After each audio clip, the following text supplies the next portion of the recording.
നമസ്കാരം. ഇന്ന് നിങ്ങളുമായി പങ്കുവെക്കുന്നത് ഒരു ജപ്പാൻ നാടോടി കഥയാണ്.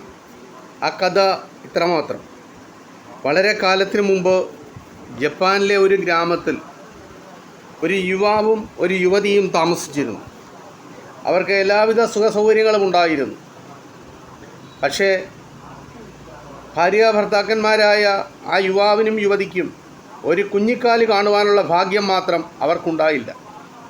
ഒരു ദിവസം അവർ രണ്ടുപേരും കൂടി ക്ഷേത്രത്തിൽ പോയി ദൈവത്തോട് മനമുരുകി പ്രാർത്ഥിച്ചു. ആ പ്രാർത്ഥന ഇങ്ങനെയായിരുന്നു: കരുണാവത്സലനായ ദൈവമേ, ഒരു കുഞ്ഞിക്കാല് കാണുവാനുള്ള ഭാഗ്യം നീ ഞങ്ങൾക്ക് തരണമേ. അവൻ പെരുവിരലിൻ്റെ അത്രയും വലിപ്പമുണ്ടായിരുന്നാലും മതി, ഞങ്ങൾ അവനെ സ്വീകരിച്ചു കൊള്ളാം. ഇങ്ങനെ അവർ സങ്കടത്തോടെ പ്രാർത്ഥിച്ചു. കുറച്ചു കാലം കഴിഞ്ഞപ്പോൾ ഭാര്യ ഗർഭിണിയായി. അവളൊരു കുഞ്ഞിനെ പ്രസവിച്ചു, ഒരു ആൺകുട്ടി. അവൻ സുന്ദരനായിരുന്നു, പക്ഷേ അവന് പെരുവിരലിൻ്റെ വലിപ്പം മാത്രമേ ഉണ്ടായിരുന്നുള്ളൂ. അവർ ഇതേപ്പറ്റി ഓർത്ത് അല്പം പോലും ദുഃഖിച്ചില്ല. പകരം നല്ല സ്നേഹത്തോടെ വാത്സല്യത്തോടുകൂടി അവനെ അവർ വളർത്തിക്കൊണ്ടുവന്നു. ദിവസങ്ങൾ കടന്നുപോയി. ഈ കുട്ടി സർവ്വഗുണങ്ങളുടെയും വിളനിലമായി മാറി, ബുദ്ധിമാനായി വളർന്നു. പക്ഷേ അവൻ്റെ ഉയരം മാത്രം വർദ്ധിച്ചതേയില്ല. അയൽക്കാരുടെയെല്ലാം കണ്ണിലുണ്ണിയായി അവരെല്ലാം അവനെ അതിരറ്റ് സ്നേഹിക്കുകയും ചെയ്തിരുന്നു. അവൻ്റെ ബുദ്ധിസാമർഥ്യത്തെ പ്രകീർത്തിച്ച് അവന് ഇസൂൻ ഭോഷി എന്ന് അവർ നാമകരണം ചെയ്തു. ഇസൂൻ ഭോഷി എന്നാൽ ജപ്പാൻ ഭാഷയിൽ തീരെ ചെറിയ സൂര്യൻ എന്നാണ് അർത്ഥം. തീരെ ചെറിയ സൂര്യൻ എന്നാണ് അർത്ഥം. ഒരു ദിവസം ഇസൂൻ തലസ്ഥാനമായ കയോട്ടയിലേക്ക് പോകുവാൻ തീരുമാനിച്ചു.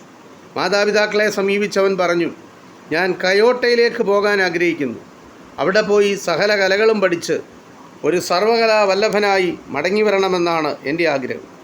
അതുകൊണ്ട് ദയവ് ചെയ്ത് അമ്മയും അച്ഛനും എനിക്കതിന് അനുവാദം നൽകി എന്നെ അനുഗ്രഹിച്ച് യാത്രയാക്കണം. അവനെ പിരിഞ്ഞിരിക്കാൻ ആദ്യം അവർ വിസമ്മതിച്ചു.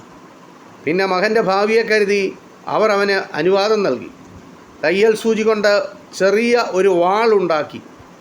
ആ വാൾ ഇടുന്നതിനായിട്ട് വൈക്കോൽ കൊണ്ട് ഒരു ചെറിയ ഉറയും അവർ ഉണ്ടാക്കി കൊടുത്തു. അത് ഉടുപ്പിൽ തിരികിക്കൊണ്ട് ഇസൂൻ യാത്ര പുറപ്പെട്ടു. പല ദിവസത്തെ യാത്രയ്ക്ക് ശേഷം അവൻ കയോട്ടയിലെത്തി. നഗരത്തിലെ തെരുവുകളിലൂടെ ചുറ്റിയലഞ്ഞ ഇസൂൻ ഒടുവിൽ ഒരു വലിയ വീടിൻ്റെ മുമ്പിൽ വന്നു നിന്നു. ധനികനായ ഒരു മന്ത്രിയുടെ ഭവനമായിരുന്നു അത്. അതിൻ്റെ വാതിക്കൽ നിന്നുകൊണ്ട് ഇസൂൻ വിളിച്ചു ചോദിച്ചു: ഇവിടെ ആരുമില്ലേ? ഇവിടെ ആരുമില്ലേ? ശബ്ദം കേട്ട് ആ വീട്ടിൽ നിന്നൊരു പരിചാരകൻ പുറത്തു വന്നു. 4 വശത്തും നോക്കി, ആരെയും കണ്ടില്ല. അവന് ആശ്ചര്യം തോന്നി. അപ്പോൾ ഇവിടെ ആരുമില്ലേ എന്ന് വീണ്ടും ചോദിക്കുന്ന ശബ്ദം കേട്ടു. ശബ്ദം കേട്ട ദിക്കിലേക്ക് അവൻ ഉറ്റുനോക്കി. തീരെ ചെറിയ കല്ലുകളുടെ ഇടയിൽ നിന്നാണ് വിളിക്കുന്നതെന്ന് അവന് മനസ്സിലായി.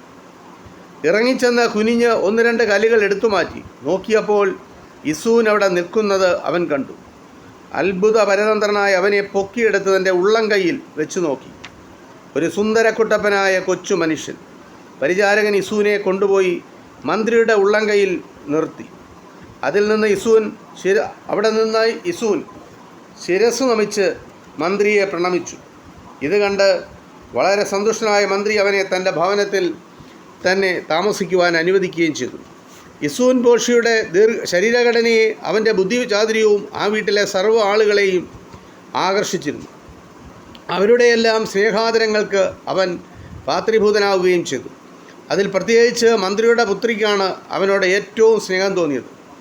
അതുകൊണ്ട് ഒരു നിഴൽ പോലെ എപ്പോഴും മന്ത്രിപുത്രി ഇസൂനെ പിന്തുടർന്നുകൊണ്ടേയിരുന്നു.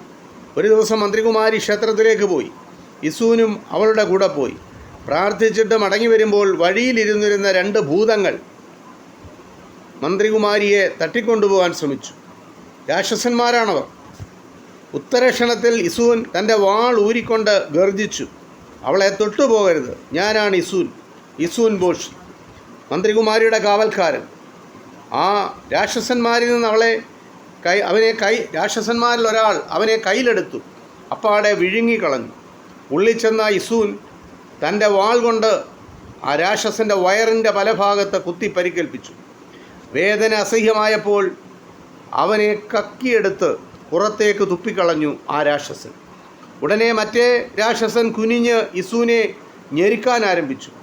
അവൻ്റെ പിടിയിൽ നിന്ന് കുതറിമാറിയ ഇസൂൻ അവൻ്റെ കണ്ണിലേക്ക് ചാടിയിറങ്ങി വാൾ കൊണ്ട് അവൻ്റെ കണ്ണ് കുത്തിപ്പൊട്ടിച്ചു. അപ്പോൾ പ്രവഹിച്ച കണ്ണുനീർത്തുള്ളിക്കൊപ്പം യിസൂൻ താഴോട്ട് പതിച്ചു. 2 ഭൂതങ്ങളും ഭയചകിതരായി അവിടെ നിന്ന് ഓട്ടം പിടിച്ചു. പിന്നെ ഭയചകിതരായ ഇതെല്ലാം കണ്ടുകൊണ്ട് നിന്നിരുന്ന മന്ത്രികുമാരിയെ വിളിച്ചുകൊണ്ട് യിസൂൻ പുറപ്പെട്ടു. അവിടെ ആ പോകുന്ന വഴിയിൽ ഒരു മരച്ചുറ്റിക കിടക്കുന്നത് അവൻ കണ്ടു. യിസൂൻ അവൾക്ക് കാട്ടിക്കൊടുത്തു. പ്രിയപ്പെട്ട യിസൂൻ ബോഷി, ഇതൊരു മാന്ത്രിക ചുറ്റികയാണ്. ആ രാക്ഷസന്മാർ ഉപേക്ഷിച്ചിട്ട് പോയതാണ്. ഈ ചുറ്റിക കൊണ്ട് നാം എന്താഗ്രഹിച്ചാലും അത് കിട്ടും. നിനക്കിപ്പോൾ എന്താണ് വേണ്ടത്? മന്ത്രികുമാരി അവനോട് ചോദിച്ചു. എനിക്ക് പണമോ മറ്റ് യാതൊരു വസ്തുക്കളോ ആവശ്യമില്ല. എനിക്ക് സാധാരണ ഒരു മനുഷ്യൻ്റെ ഉയരം കിട്ടിയാൽ മതി. യിസൂൻ തൻ്റെ ആഗ്രഹം അറിയിച്ചു. മരച്ചുറ്റിക ചുറ്റിക്കൊണ്ട് മന്ത്രികുമാരി പറഞ്ഞു, യിസൂൻ ബോഷിക്ക് ഉയരം വെക്കട്ടെ. ഞൊടിയിടയിൽ അവൻ വളരാൻ തുടങ്ങി. വളർന്നവൻ സുന്ദരനായ ഒരു യുവാവായി മാറുകയും ചെയ്തു. പിന്നീട് അവൻ മന്ത്രികുമാരിയെ വിവാഹം കഴിച്ച് സന്തോഷപൂർവ്വം ജീവിച്ചു. ഇത് ഒരു ജപ്പാൻ നാടോടി കഥയാണ്. ഇതിത്രമാത്രം. നന്ദി, നമസ്കാരം.